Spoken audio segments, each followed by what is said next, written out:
It was Tyson's first time going the distance, as he had finished his previous 19 opponents all inside the opening 2 or 3 rounds. Let's tell us, and what a shot! That is an awesome shot. Tyson punched out Green's mouthguard again in the 3rd, whereafter he started mocking his opponent for having a wide gulping mouth, stalking him across the ring, landing fierce single power punches. The fifth throws his punch. And you know it. You hit me, I'm gonna kill you. I'm gonna kill you. Welcome back to the Big Fight Recap here on BLTV Classic. He pulled his glasses off. Did you see his eye? His eye was just hanging out his head. On today's video, we revisit the infamous 2-fight saga between Mike Tyson and Mitch Blood Green. A genuine beef that 10 rounds of boxing couldn't squash, as the two would face off one more time on the street, this time in a much shorter affair. Closing with a flurry. The bell is going to sound. After Tyson's 10-round decision to James Quick Tillis in 1986, the invincibility aura from Kid Dynamite took a slight knock as the two heavyweights battled out a much closer fight than the boxing fans and bookmakers expected. How disappointed are you that the knockout string is over? Not at all. If anything, I feel relieved, and I'm confident if I wanted to, I could have knocked them out. It was Tyson's first time going the distance, as he had finished his previous 19 opponents all inside the opening 2 or 3 rounds. That gave some of the other heavyweight contenders an incentive to catch this teenage dynamo early, halt the hype train, and earn the highest possible payday outside of a championship fight. Tyson say, gonna give me a fight, I want Mike Tyson.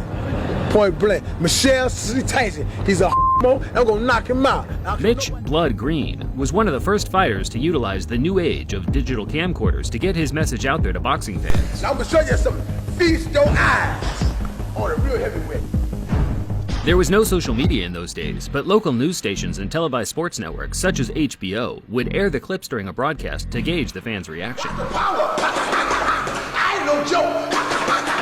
My name is Blood Green, and you heard my fight. Watch my smoke. It's probably due to audio compression over time, but I can honestly say I have difficulty understanding what Mitch Green is saying. Two clear things were the muscle flexing and homophobic slurs, and bizarrely enough, as far as my research suggests, this was enough to land him a shot at the hottest prospect in world boxing.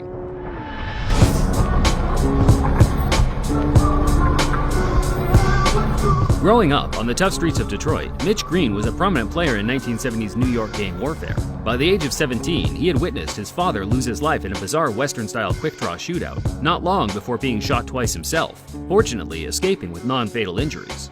Green tried to escape gang life by joining the UBA boxing gym in New York, but by this time his ties to the street were too pronounced, as he was now hailed the king of New York street gangs by the NYPD for his role as gang leader in the deadly Bloods crew.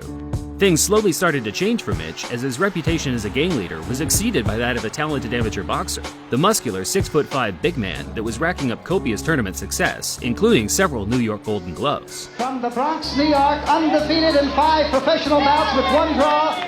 Green took to the professional ring in 1980 and quickly started racking up wins over journeyman and fringe contenders such as Jumbo Cummings.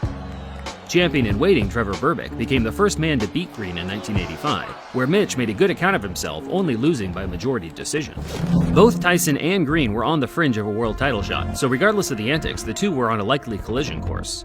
The trash talk from Green just helped build more interest in the fight, which in turn certainly struck a chord with Tyson, who openly admitted to hating that ugly mother effer. And Mike Tyson, traditionally, no robe, no socks. He says it makes him feel like a warrior, makes him feel like a gladiator. Tyson met Green for the first time in May 1986 at Madison Square Garden.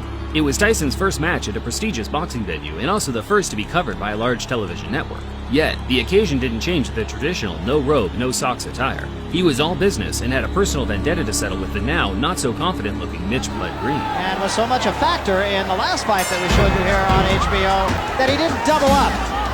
He just was a little bit lazy, especially in the later rounds. So we'll see what he does about that against Mitch Green. Always aggressive, right in front of his man. Now we see some head movement. Quick a shot. There's the left hook I was talking about. He did draw a warning from Luis Rivera, the referee, about holding. Green's in trouble. Good left hand by Tyson. Everyone has a plan until they get their mouthguard punched out of the ring in the first round.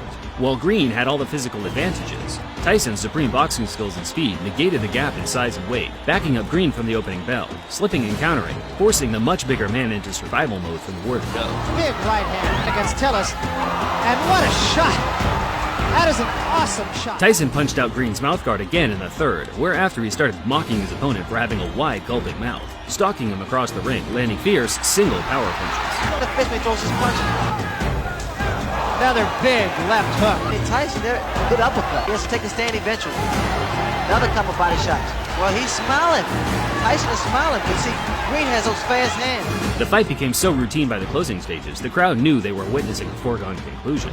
Tyson himself appeared to have his mind elsewhere as he bizarrely kissed his trainer, Kevin Rooney, while he was trying to deliver him intricate strategies and details regarding the fight.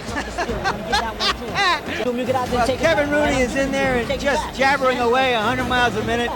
Mike Tyson leaned over and just kissed him. Tyson closed the show, trying to score the knockout, but Green's disinclination to engage allowed him to grab and clinch his way to safety, resulting in him losing 9 out of 10 of the rounds on every judge's scorecard. But we knew deep inside that I was going to win this fight so easy because of his style. He's a dang tough opponent, and he took some fairly decent shots. But as you know, I won comfortably, and I didn't try for the knockout, and I used a great deal of discipline in there, not knocking him out.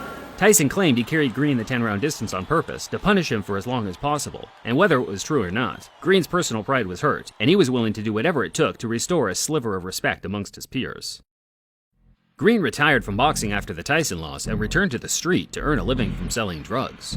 He always planned to one day get Tyson back in the ring, but as his years of inactivity ensued, Tyson progressed to one of the most dominant heavyweight champions of all time, undefeated and undisputed.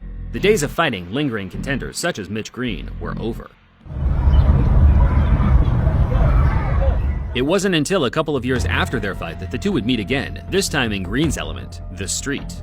In the early hours of August 23, 1988, Mitch Green got wind that Tyson was shopping at a local clothing store close by to where he ran things on the street. Tyson had traveled a fair distance to pick up a luxury leather jacket handmade by one of his friends over at Dapper Dan's.